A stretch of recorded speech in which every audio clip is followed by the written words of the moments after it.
विचार ही अच्छा है। 10 तारीख को हम हमारे 10 तारीख को ना वृंदावन से सभा में आएगा नहीं कोई। हाँ? सभा में कोई आएगा नहीं विद्युत सभा में, यही क्योंकि वो लोग 12 साढ़े 12 बजे से स्टार्ट कर रहे हैं नगर कीर्तन। हाँ। 11 कोई तो कर रहे हैं, 10 को कर रहे हैं, क्यों 10 से डाल रहे हो?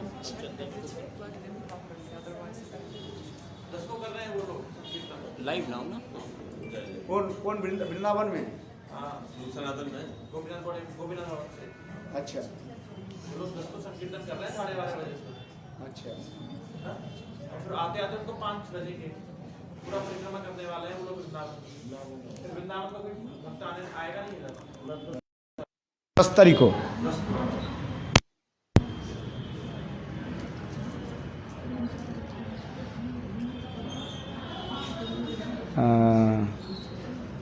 ना तो कोई प्रोग्राम के लिए हाँ? ना कीर्तन का ना उनके 10 तारीख ने डिक्लेयर कर दिया वो अपना वहाँ करेंगे तो वो लोग वहाँ नहीं करेंगे तो यहाँ फिर इतना आना नहीं तो वहाँ सब लोग आने से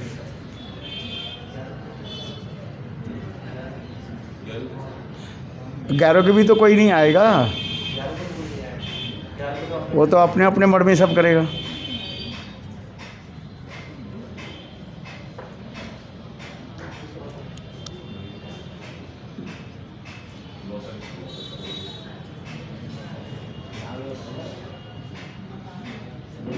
बड़ी 9 तारीख को एक विद्युत सभा हो जाए, संकीर्तन छोड़ दो। हाँ हमारा से ऐसा कर दो, संकीर्तन रहने देते हैं। संकीर्तन तो प्रधान होता है ना। नहीं उसका कोई उपाय नहीं दिख रहा है। 10 को सब संकीर्तन वहाँ अटेंड करें वृंदावन में, विद्युत सभा यहाँ रखिए। 9 तारीख को सब लोग आ जाए इधर।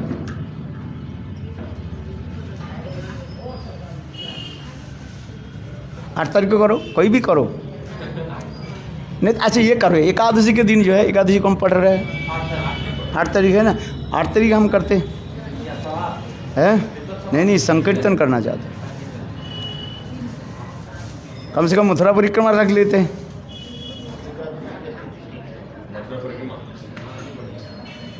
परिक्रमा सवेरे सुबह कर देते हैं, हाँ मथुरा पर कुछ रखना पड़ेगा ना। तो हम जाके कैसे आएंगे मथुरा? परिक्रमा में झांकी भी डाल सकती है। वो तो केवल लोग जो है कीर्तन के सही परिक्रमा ठीक है, कोई भी कुछ करना पड़ेगा ना, क्योंकि हमें तो जब कोई पहले से विचार नहीं किया ना हम हाँ सवेरे परिक्रमा हो जाए, शाम को यहाँ हाँ ये भी तो हो सकता है, कम से कम कुछ तो झांकी के अलावा महाराज जी के दोनों चित्र, दोनों महाराज जी के चित्र रख के सुबह। और हाँ एकादशी जो अच्छा ही है, सब लोग आ जाएंगे। एकादशी में परिक्रमा भी अच्छा है हाँ एकादशी के मथुरा परिक्रमा रख देते हैं सवेरे के सुबह। हाँ 6 बजे अभी किस बजे इसमें ये नहीं होते, 6 बजे 7 से 10 7 बजे तो रखते हैं।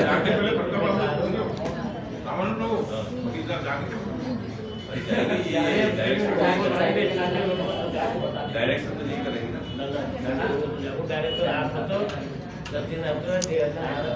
8 तारीख को एकादशी है ना, ठीक है। 8 तारीख को हम मथुरा परिक्रमा रखते हैं। 7 बजे तो जल्दी है यार, हाँ 7 बजे तो बहुत जल्दी हो जाएगा, ठंडा है ना। अरे ठंडा तो रहेगा, तो हरि कीर्तन करेंगे तब तो गर्मी होगा। हाँ 7 बजे के बाद तो बज ही जाएंगे। 8 बजे से या 11-12 बजे लौट के आते हैं। हाँ ये बोले मंडे को कोर्ट खुल जाएगी। हैं? मंडे सोमवार भी गए बगीचा को लेकर सोमवार को कचहरी चोरी हुई, वैसे ही बात हो तो नहीं खुल जाएगा इनका। कचहरी बाद में हो जाएगी। तो अगर होता है ना तो पहले गुरु जी की नहीं सेवा वर्क फ्रॉम होम सैटरडे में होता है, तो सैटरडे में हो गया 6 महीने। ना कुछ करो, ठीक है। एकादशी के दिन हम लगा दें, एकादशी के दिन गुरुदेव के चित्रपट लेकर के मथुरा परिक्रमा करेंगे। आपके विचार क्या है? इन्हें दोनों को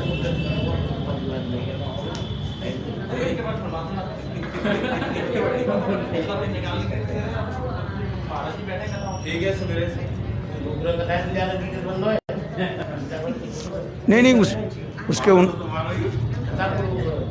हाँ मैंने बताओ क्या नहीं ठीक है। एकादशी के दिन जो है आरती एकादशी पढ़ रहे हैं ना, एकादशी के 7 से 10 तक जो है हम मथुरा परिक्रमा लगा देते हैं। 7 बजे रखते हैं, अच्छा रखता है। उसके बाद भागवत हो जाएगा। वो तो भागवत हम चलते वो तो भागवत तो शाम है। जैसे विद्युत सेवा के लिए आप बताओ कैसे समय कैसे चला? 12 तारीख को 12 तारीख को लौट के आओ। 12 को कैसे 19 को लौट के आओ 19 तारीख को। 19 तारीख को वहाँ है और 13-14 नोएडा में है। तेरे को जो है 12 को नहीं भाई 12-13 वहाँ दिल्ली में आना रमन बिहारी में 11 मारेंगे तो वहाँ 10 तारीख का है। 11 तारीख का 11 तारीख का था आपकी कथा है ना। 11 तारीख को हो सकता है। हाँ 11 तारीख के बाद 12 तारीख तक विद्युत सभा रखा सब आ जाएंगे वृंदावन से भी, यहाँ से भी, वहाँ से भी।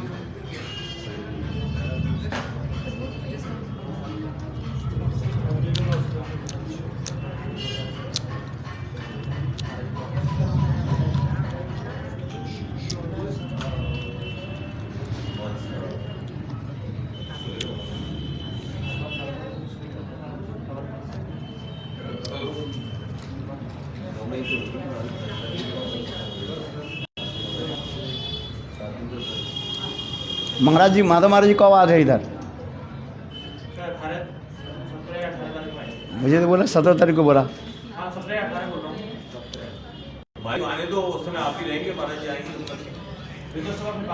बाद में 17-18 तारीख महाराज जी के आ जाएंगे, आप ही रहेंगे, सब रहेंगे। हाँ हाँ वो हो सर। उस टाइम जो है ना सभी लोग रहेंगे उस टाइम। चलो सब लोग आ जाएंगे। कम से कम ये डिक्लेयर कर दिया जाए जो एकादशी के दिन मथुरा परिक्रमा करेंगे। विद्युत सभा तो जरूर होनी चाहिए, वो बाद में महाराज आने से वही एक दिन जो है पुष्टि हो जाएगी। हाँ अच्छा रहेगा। अच्छा कुछ बोलो, कुछ बोलो नहीं, कल बोलेंगे सब।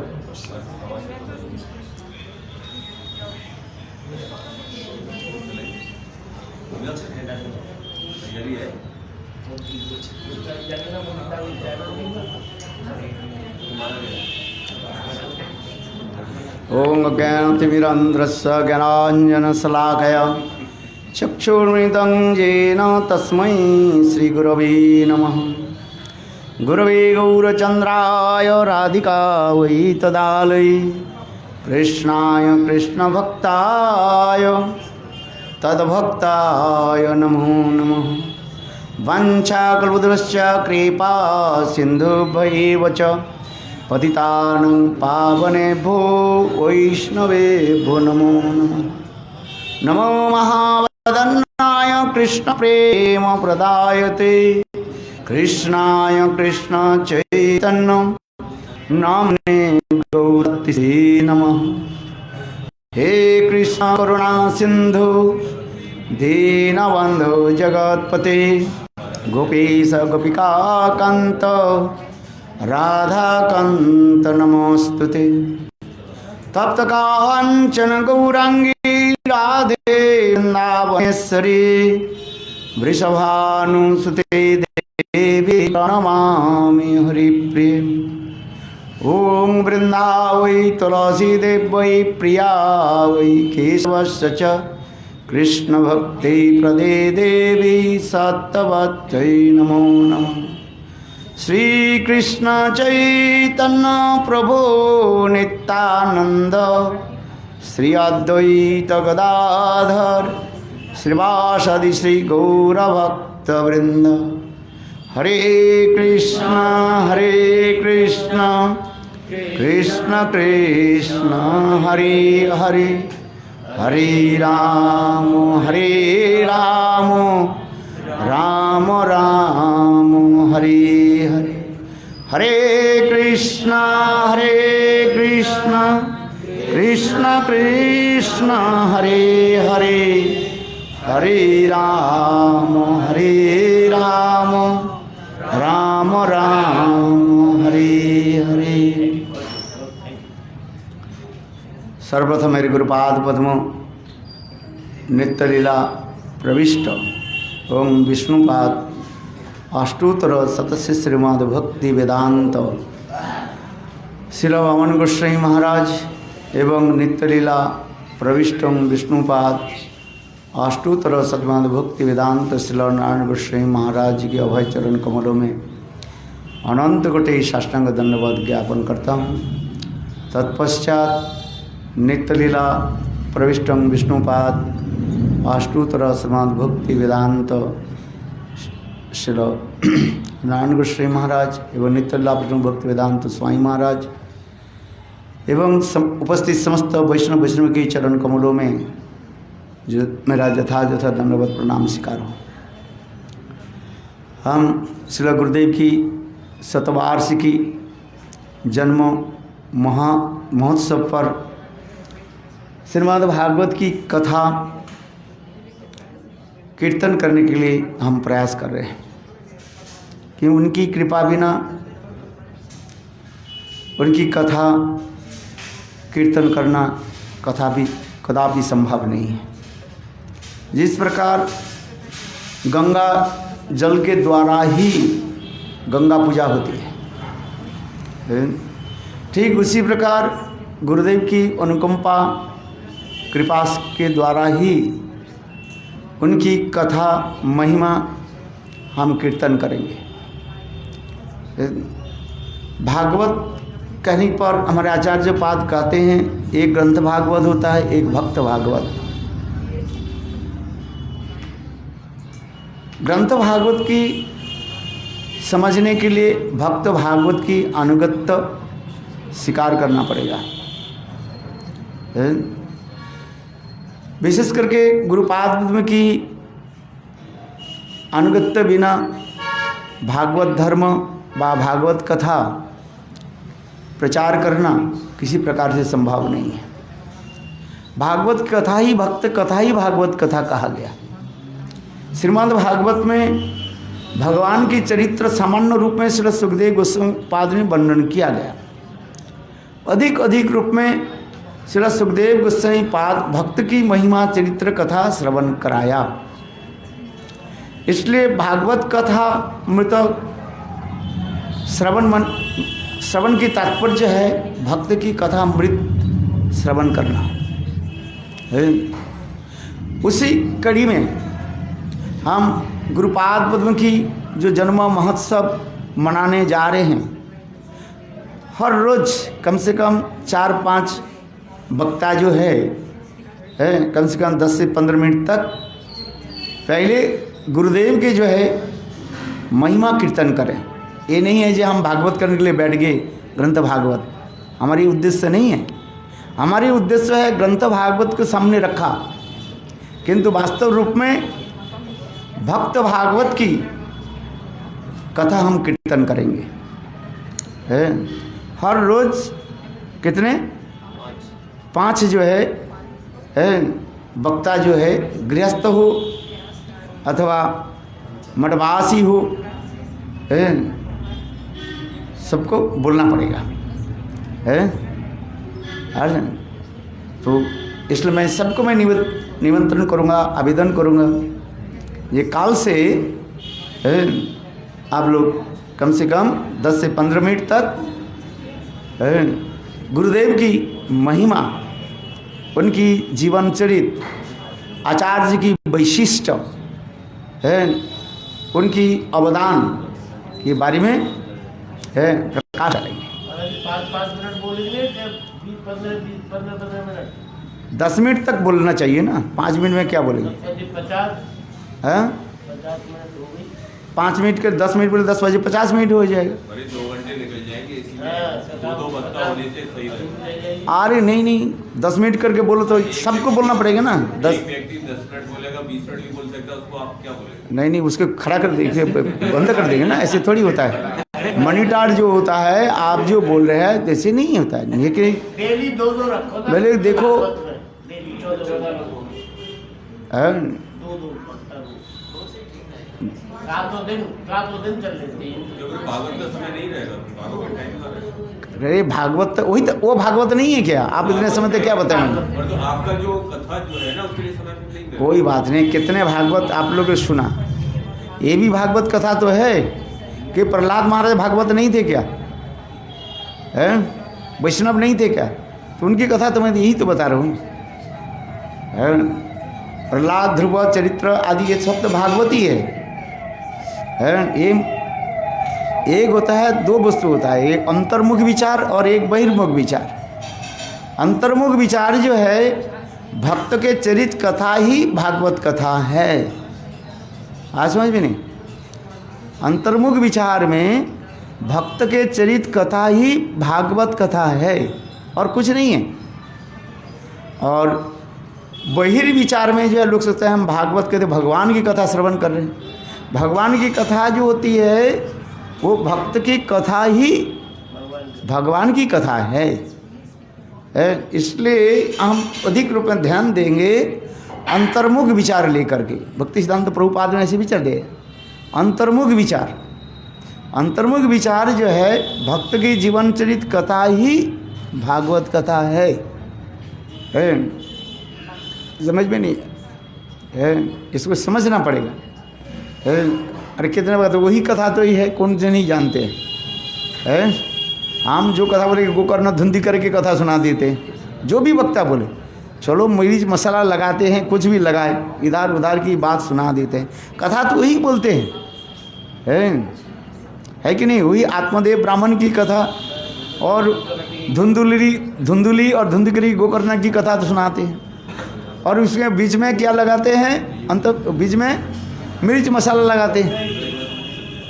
हाँ, समझ में नहीं?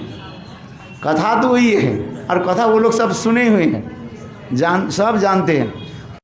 और जो है वहीं पर है, घाट के जो है वो क्या बोलते हैं, घाट के जो सीढ़ी होता है ना, वो जो पत्थर लगाया जाता है वो वहीं पर पड़ा रहता है।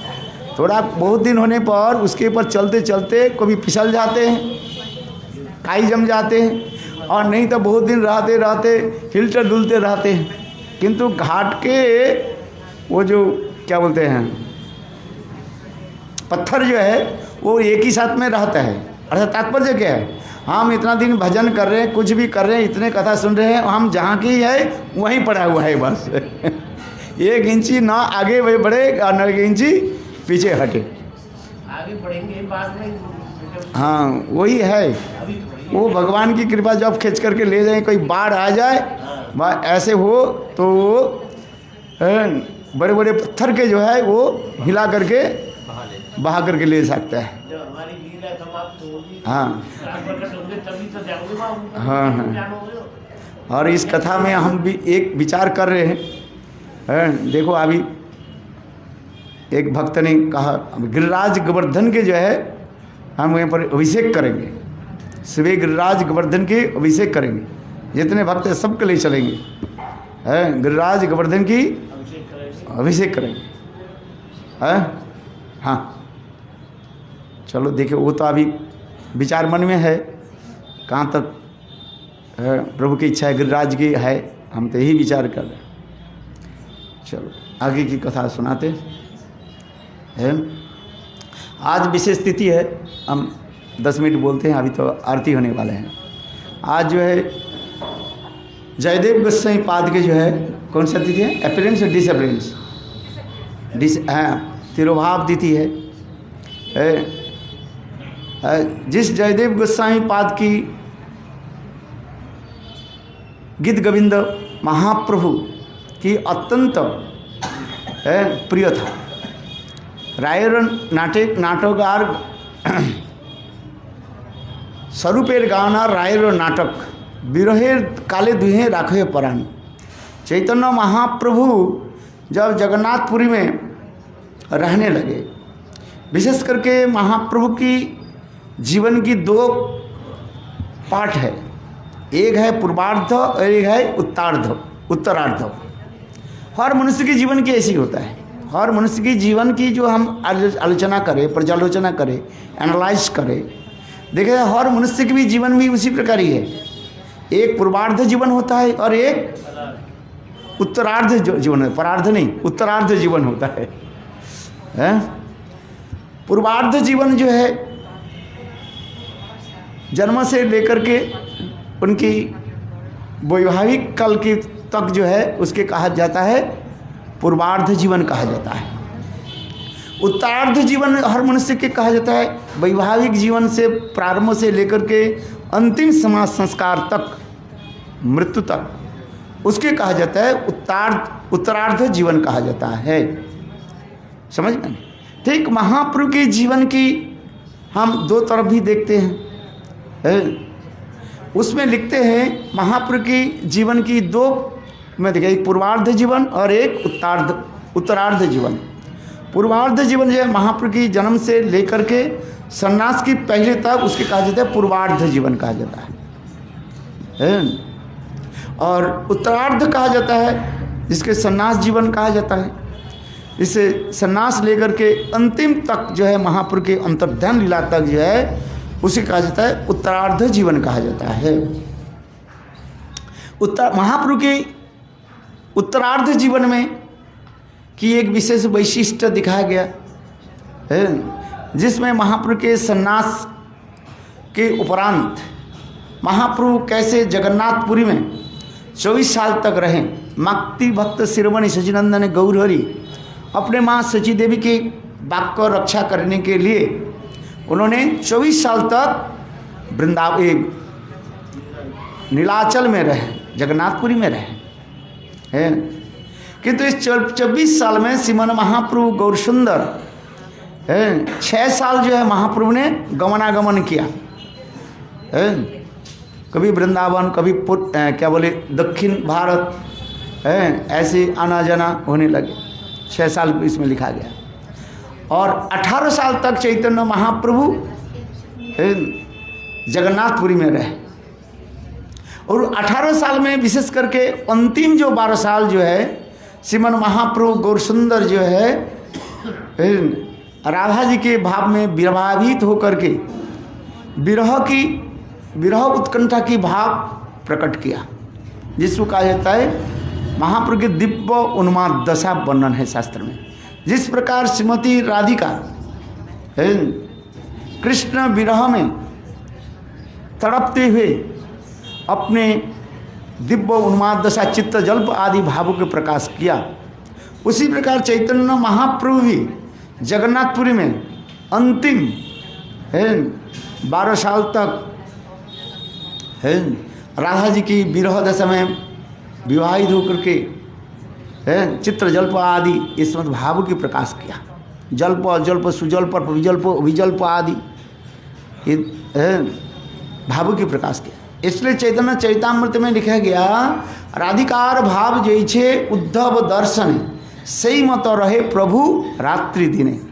जिस प्रकार उद्धव मथुरा से वृंदावन पधारे और सारे ब्रजवासियों की प्रेम विरह की उन्होंने संदर्शन किया, और अंत में उद्धव ने राधा जी की प्रेम माधुर्य यानी चित्रजल्प आदि विरह आदि दर्शन किया, जिससे हमारे श्रील सुखदेव गोस्वामी पाद राधा जी की ये समस्त चित्रजल्प आदि के वर्णन किया, जिसके भ्रमर गीत नाम से परिचित है। एक भ्रमर को देख करके राधा जी किस प्रकार अपने भावों की व्यक्त की, अर्थात जानिए वो भ्रमर को देख करके कृष्ण की दूत मान करके अपने दिव्य उन्माद दशा की व्यक्त आदि किया, जिसे सुखदेव गोस्वामी जिसके लिखा गया भ्रमर गीत नाम से परिचित है। ठीक उसी प्रकार चैतन्य महाप्रभु जगन्नाथपुरी में अंतिम 12 साल तक राधा जी के ये समस्त भावों की व्यक्त किया है।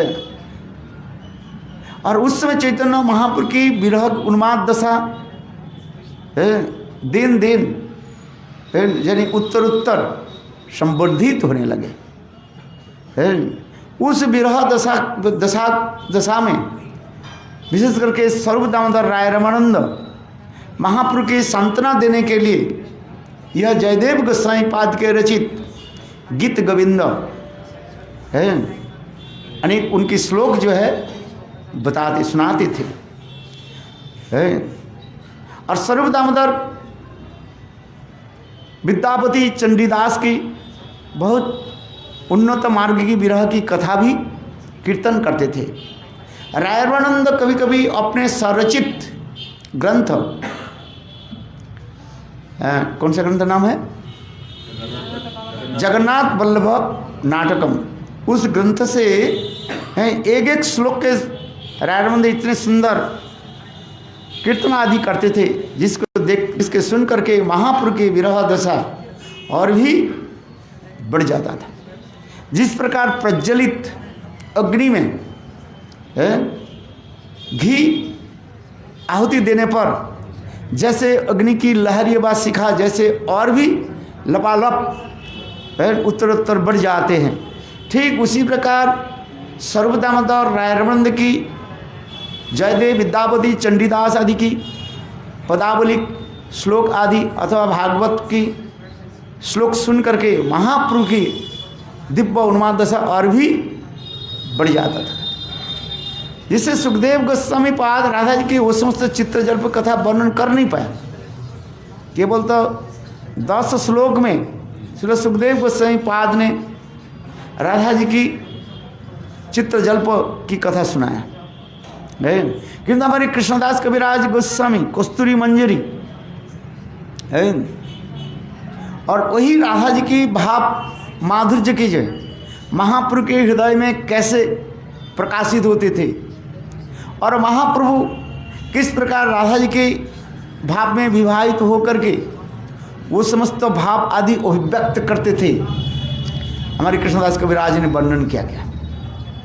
कभी कभी चैतन्य महाप्रभु कुर्माकृति हो जाते थे, कुर्मा माने कुछवा की भांति हो जाते, अथवा इसमें भी लिखा है कभी कभी कुमड़ा होता है ना, कुमड़ा के क्या बोलता है, कुमड़ा होता है ना, सीताफल है, काशी फल, पम्पकिन, हाँ काशी फल यानी पम्पकिन के भांति भी है महाप्रभु हो जाते थे, है कभी कुर्माकृति और कभी है काशी फल के भांति भी हो जाते थे, माने ऐसे गुलाकृति हो जाते, उसमें लिखा है। पहले तो मुझे कुर्माकृति तो मान लेते थे, किंतु काशी फल यानी कुम्हड़ा है, कुम्हड़ा होता है ना काशी फल जिसको कहते हैं, उसके भांति होते, क्योंकि मैं चैतन्य चरिता में देखा इसमें लिखा है स्पष्ट है, एक तरफ लिखा है कुर्माकृति और दूसरी है काशी फल माने कुम्हड़ा, बंगला में कुम्हड़ा कहते हैं, हिंदी में जिसको कहा जाता है आप क्या बोलते हैं, क्या बोलते हैं, कुम्हड़ा बोलते हैं, थोड़ा उच्चारण में थोड़ा होता है काशी फल जिसको कहा जाता है, वास्तविक होते महाप्रभु ऐसे हो जाते थे। कभी कभी महाप्रभु की इंद्रिय आदि जो है, हस्तपात आदि जो है बहुत लंबी हो जाते थे, और ये जो गांठ जो है संधि जो है वो अलग हो जाते थे, और महाप्रभु केवल उसमें शब्द करते जगन्नाथ बोल नहीं पाते, ज ज ग ग ग ग करते थे, और कभी कभी गो गो गो गो ऐसे शब्द होता था। कभी कभी चैतन्य महाप्रभु गंभीरा से 7 दीवार को पार करके समुद्र के तट पर चले जाते थे, समुद्र के नील जल को नील जल के जमुना मान करके महाप्रभु वहीं पर कूद जाते थे, और समुद्र के जल में वो क्या बोलते हैं वो लहर में तैरते तैरते वहीं पर कोणार्क मंदिर तक पहुंच जाते थे, सूर्य मंदिर माना जाता है ये समस्त भाव। कभी चक्र तीर्थ तक पहुंच जाते थे, ये समस्त वर्णन है। कभी कभी चैतन्य महाप्रभु गंभीरा से बाहर आ करके और जगन्नाथ जी की मंदिर की पास में जो वो था क्या बोले नाला जो है वहाँ पर आज महाप्रभु गिर जाते थे। सर्वदामोदर रायरवानंद भक्त आदि फिर महाप्रभु के लेकर के आते थे। ये समस्त बहुत वर्णन हमारे कृष्णदास कविराज गोस्वामी ने वर्णन किया। जिस कथा को जो है श्री सुखदेव गोस्वामी पाद राधा जी के बारे में ये सब वर्णन नहीं किया गया। यहाँ तक कि महाप्रभु जब समस्त भाव में राधा जी के वो दिव्य उन्माद दशा में विवाहित होते थे, महाप्रभु के लोमकूप है, लोमकूप समझते हैं, स्टैंड एंड एंड है, इतने जो है हो जाता है, बिल्कुल खड़े हो जाते थे, जैसे सिमुल के पेड़ के कांटे जैसे होते थे, ऐसे महाप्रभु के लोमकूप ऐसे हो जाते थे और उससे रक्त की धार निकलता था। सिमुल के पेड़ देखा आपने, मथुरा में है सिमुल, क्या बोलते हैं, सिमुल होता है जिससे रुई निकलता है, क्या बोलते हैं, कपास। हाँ, वो वेटनरी कॉलेज पे उधर जो है आपको दिखाई पड़ेगा सारे पेड़, हैं। हम उसमें जाते थे ना, वेटनरी कॉलेज के जो ये है एरिया जो है उसमें है सारे अर्जुन वृक्ष है और ये समस्त पेड़ भी है। चलो हम जिस कथा सुना रहे हैं, महाप्रभु के शरीर में ऐसे ऐसे अपरागित दिव्य लक्षण आदि दिखाई पड़ता था। जैसे राधा जी के बारे में तो वर्णन कर नहीं पाए, हम सुना ही नहीं, ये राधा जी की ये समस्त हो जाते, किंतु महाप्रभु की ये समस्त वर्णन हमने कृष्णदास कविराज वर्णन किया।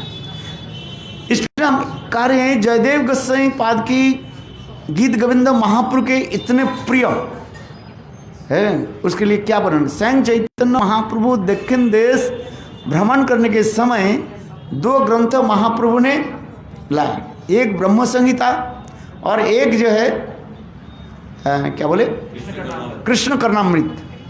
ये दोनों ग्रंथ महाप्रभु के भी अत्यंत प्रिय था।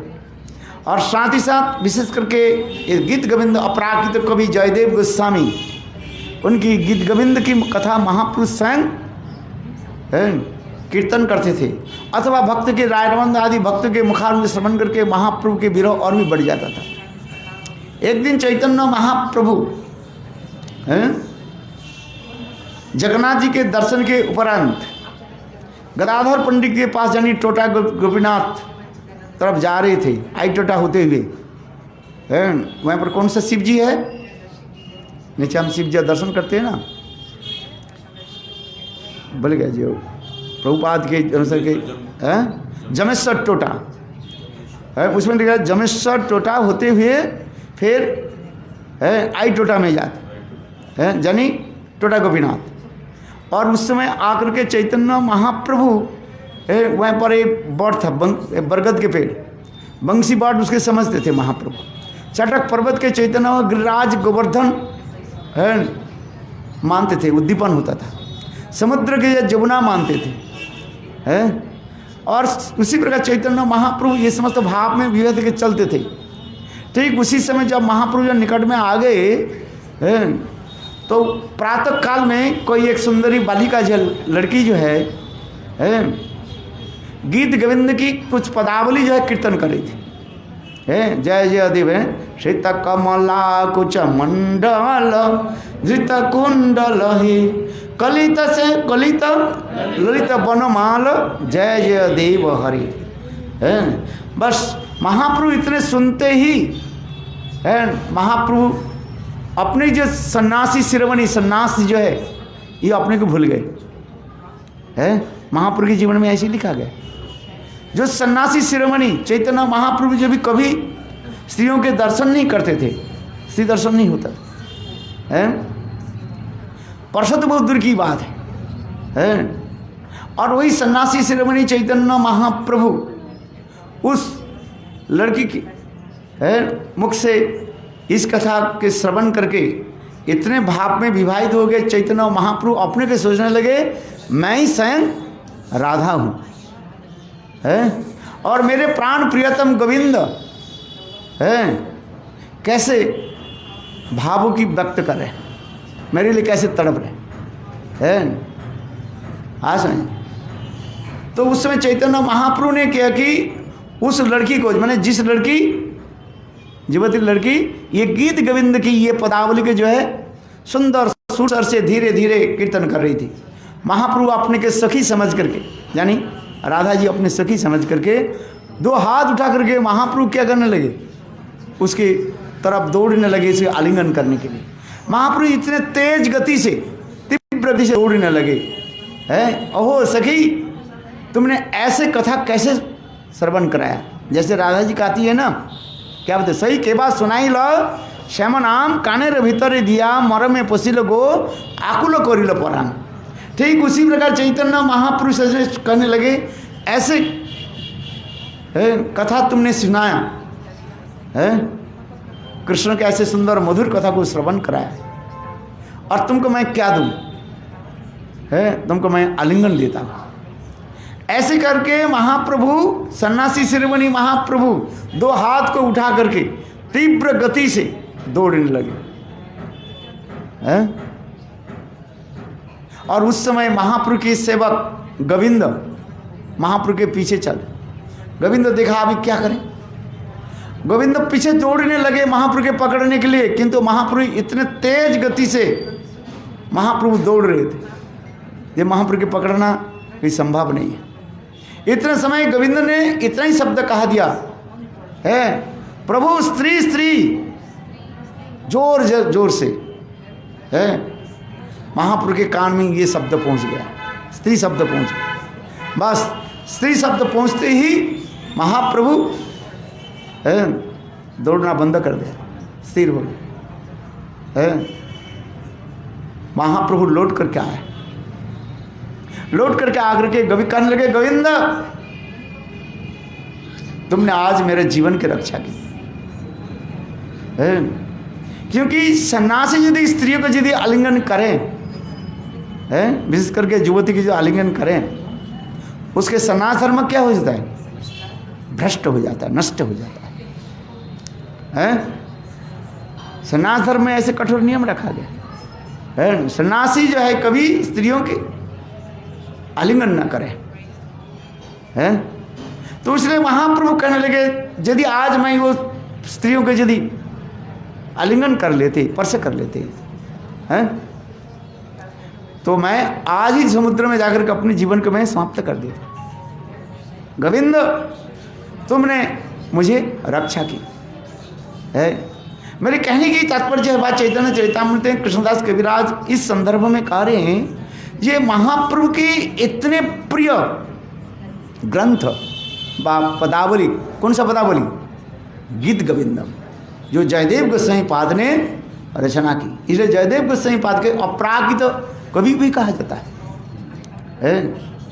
जयदेव गोस्वामी के जीवन चरित्र इतने सुंदर है, पवित्र है, उसके क्या बने। समय तो हो गया ना, आरती करनी। जयदेव गोस्वामी जी के ये पैर और हाथ काट दिए थे, ये सही बात है? ऐसे लिखा है, देखो कहाँ तक सत्य है। प्रमाण तो 10 प्रकार प्रमाण ही है। एक प्रमाण कहते हैं, कोई कहते हैं ऐतिह्य जिसको कहा जाता है। इनके जीवन की थोड़ा सा कुछ बदलाव। इसके जयदेव गोस्वामी पाद जो है, ये बंगाल में केंदुबिल्लो गांव में जन्म लिया, बीरभूम जिला के अंतर्गत है। हम जब नित्यानंद प्रभु के जन्म स्थान जाते हैं, वहाँ पर बीरभूम पड़ता है, डिस्ट्रिक्ट बीरभूम, वहाँ पर केंदुबिल्लो गांव है।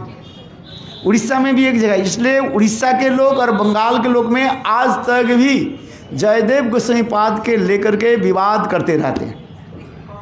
उड़ीसा के लोग कहते हैं जयदेव गोस्वामी हमारी है, और बंगाल के लोग कहते हैं नहीं, जयदेव गोस्वामी हमारा है। माने जयदेव गोस्वामी पाद इतने महान पुरुष है।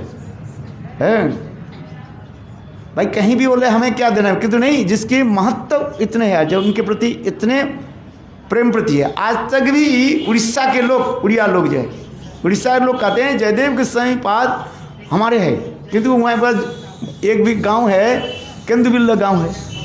और बंगाल में, वास्तव में बंगाल में जो है बीरभूम जिला के अंतर्गत जो है, वहाँ पर एक गांव है जहाँ पर केंदुबिल्लो गांव, नाम तो एक ही है।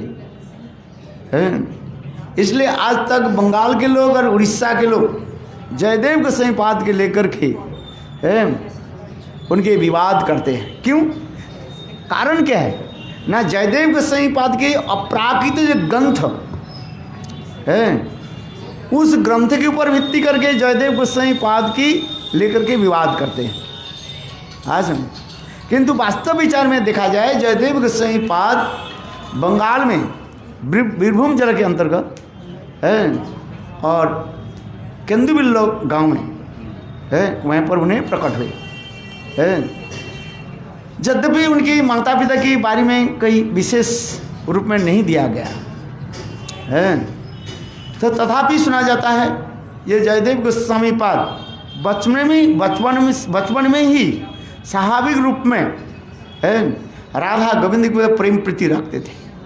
उन्होंने क्या कि अपने गांव के छोड़ करके नवद्वीप में पधारे और नवद्वीप में रह करके वहीं पर उन्होंने ये समस्त उन्नत ग्रंथ उन्होंने रचना की, जिससे हमारे श्री भक्ति विनोद ठाकुर है जयदेव गोस्वामी के पाठ बाड़ी जाने क्या बोलते हैं जहाँ पर हम जाते हैं गौर गदाधर चंपाघट्ट है, इसके बारे में भी हमारे श्री भक्ति विनोद ठाकुर भी वर्णन करते हैं। जयदेव गोस्वामी पाद वहीं पर रह करके ये सुंदर ग्रंथ आदि रचना की और स्वयं जो है इसको भी कीर्तन आदि करते थे।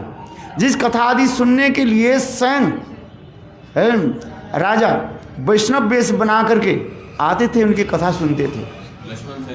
लक्ष्मण सेन है बंगाल के शेष स्वाधीन राजा ये लक्ष्मण सेन। जिसमें हमारे उधर हम जाते हैं मायापुर से आगे चलते हैं, लक्ष्मण दिघी कहा जाता है, दिघी माने पोखर है नवद्वीप। स्वयं राजा भी आते थे है, जिससे राजवेश में आते थे वो उन्होंने उनको सुनाते नहीं थे, इसलिए लक्ष्मण सेन ने किया कि है उसमें थे है, और उनकी परंपरा में वो क्या है बल्लाल दिघी, बल्लाल सेन, लक्ष्मण सेन और बल्लाल सेन है। तो ये समस्त उसके वर्णन है, अर्थात गीत गोविंद की इतने सुंदर जो है। फिर उन्होंने क्या कि जयदेव गोस्वामी पाद के जो है अपने सभा कवि के रूप में भी है रखा गया है। लक्ष्मण सेन की सभा कवि के रूप में जयदेव गोस्वामी पाद रहे है, इतने महान थे है, क्योंकि महापुर के पहले आए थे वो है, तो इसलिए उनके जीवन चरित्र के अनेक जो है लीजेंड माने किंगवदंती है। बहुत लोग ऐसे कर जैसे आप कह रहे हैं ये जब वो चलने के कुछ लोग कुछ डकैत जो है और उनके हाथ पैर आदि काट करके कुएं में डाल दिया था, ऐसे सुना जाता है। फिर ठाकुर जी के भगवान की कृपा से फिर उनके जो है दिव्य शरीर प्राप्ति हुई, ऐसे कहा जाता है।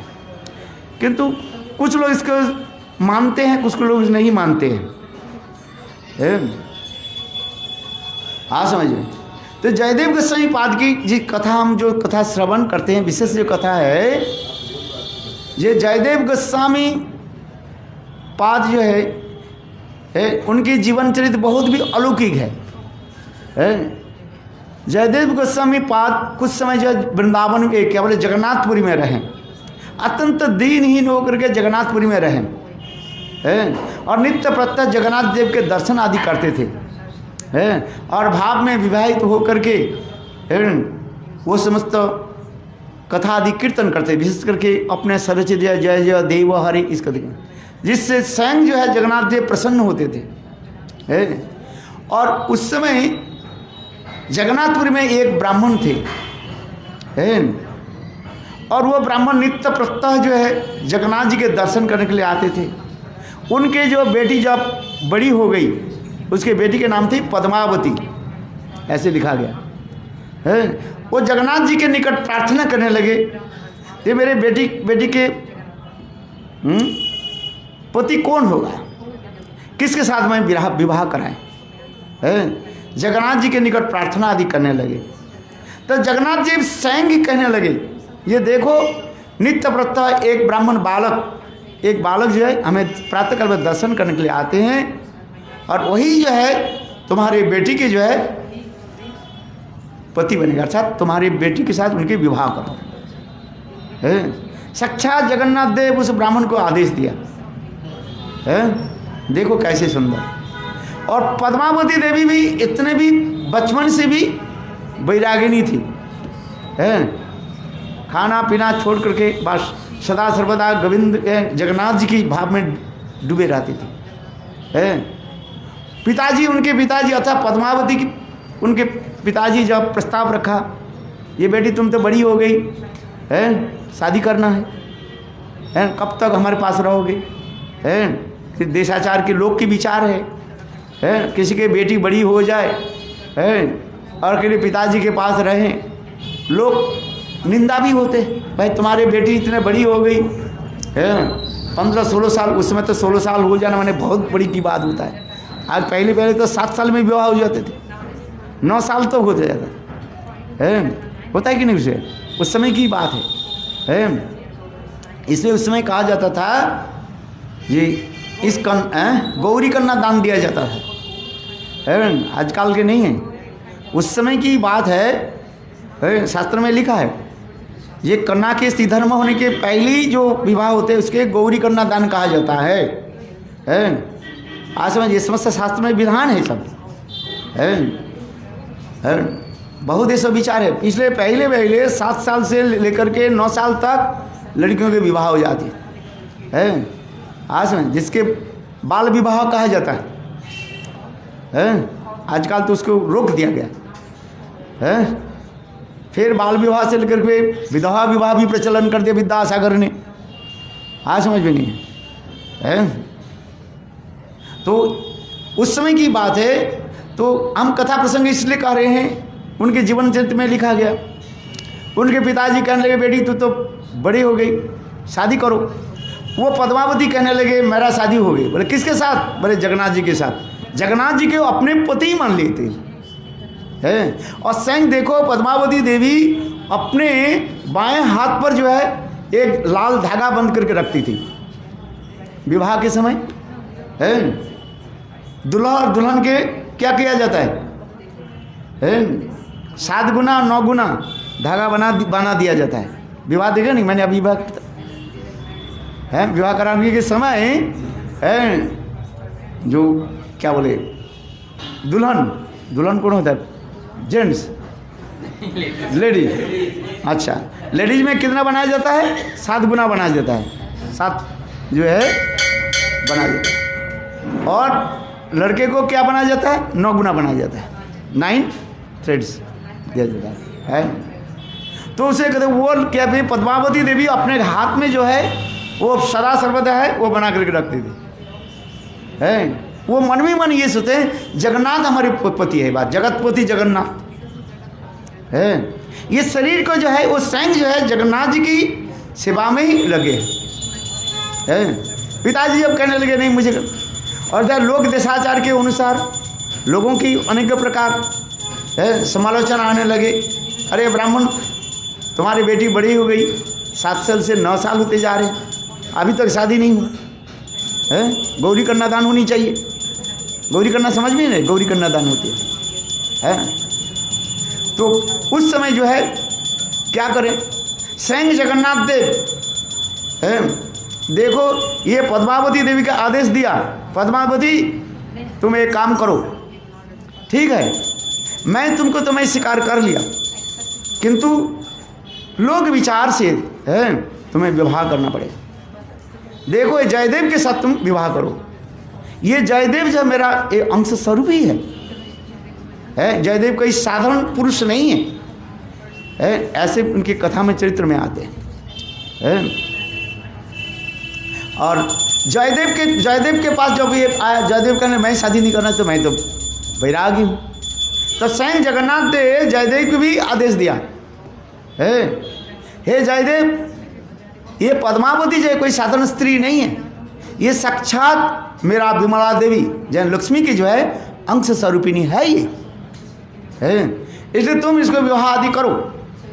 मैं स्वयं ही जो है तुम्हारे ससुर बन करके तुम्हारे विवाह की सारी व्यवस्था मैं करूँगा। देखो जगन्नाथ जी के स्वयं कहने लगे, ऐसे जगन्नाथ जी के बारे में लिखा है, ये जयदेव गोस्वामी पाद की और पद्मावती के बारे में लिखा है। अंत में जयदेव गोस्वामी पाद पद्मावती के साथ विवाह आदि किया। स्वयं इसमें लिखा है साक्षात जगन्नाथ देव ससुर के रूप में उनकी विवाह आदि कराया।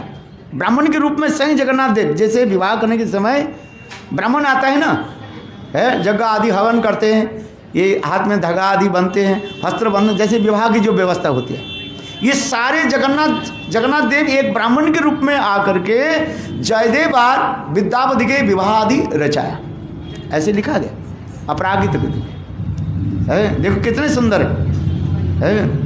फिर जयदेव गोस्वामी पाद और पद्मावती रहने लगे हैं। इसमें बहुत कथा मैं छोड़ गया, समाप्त हो गया, अभी आरती करना है, 2 मिनट में और ले लेता हूँ। देखो विवाह के बाद जो है फिर आकर के यहाँ पर नवद्वीप में पधारे, यहाँ पर आकर के कैसे दीन भजन करते थे, माने भजन करते थे। यहाँ पर भी उनके लिखा है कि एक समय जयदेव गोस्वामी अपने कुटिया के ऊपर जो है वो कर रहे थे, क्या बोले, घास भूसा दे करके, इसे खड़ कहते हैं हम बंगाल में, खड़ कहते हैं, यहाँ पर घास भूसा आप लोग कहते हैं। चलो उसके देख रहे वो कुटिया बना रहे थे और पद्मावती देवी एक एक जो है घास जो है बंडल जो है दे रहे थे।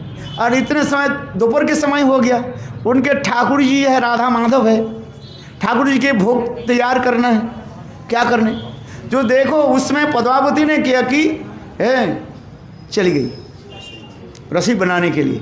और जयदेव गोसाई पाद वो ऊपर में छात में जो ये बना रहे थे, घास दे करके खड़ दे करके जो बना रहे थे, वो कभी कभी जयदेव गोस्वामी पाद अपने भाव में अभिष्ट हो जाते थे, एक एक करके वो बनाने लगे।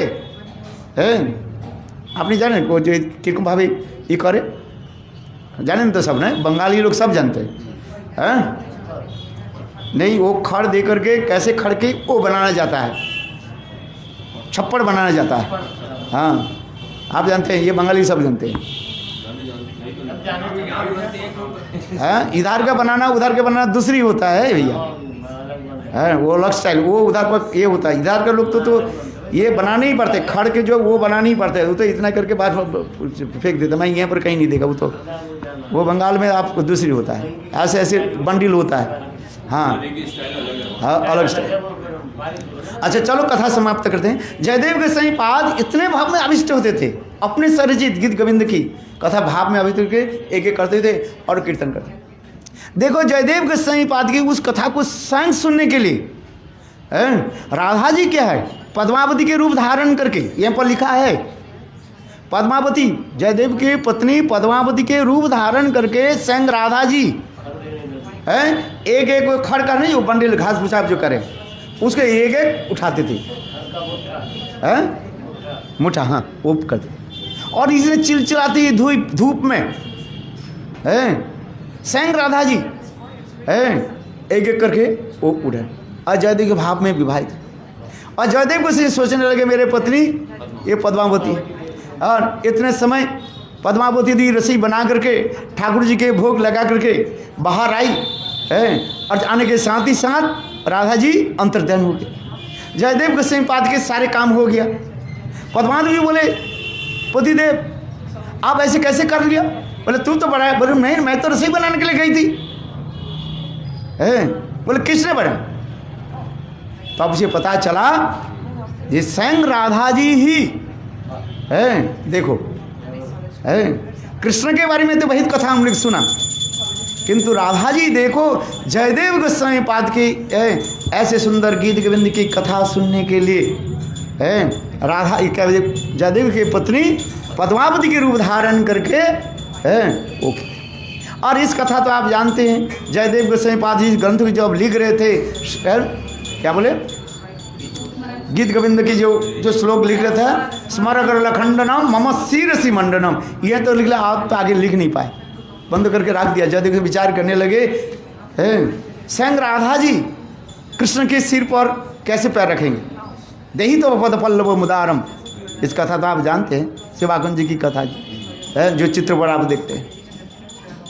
स्वयं कृष्ण जयदेव गोस्वामी के रूप धारण करके उस पद को पूर्ण किया।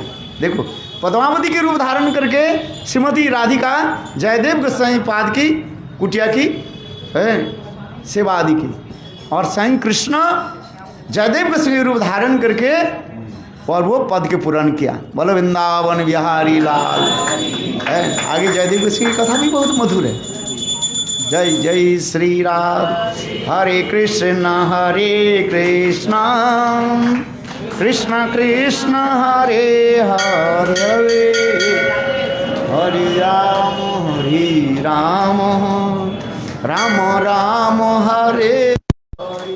निताई गौर हरि बोल, हरि बोल, हरि बोल, हरि बोल। आज सभी लोगों के निवेदन है 3:30 बजे हम यहाँ पर भागवत की कलश यात्रा करके मंदिर में पहाड़ तक जाएंगे, करके फिर कथा जी पहली चरण में सभी भक्तों कम से कम 3-4 भक्त जो है गुरुदेव की जो है महिमा कीर्तन करें।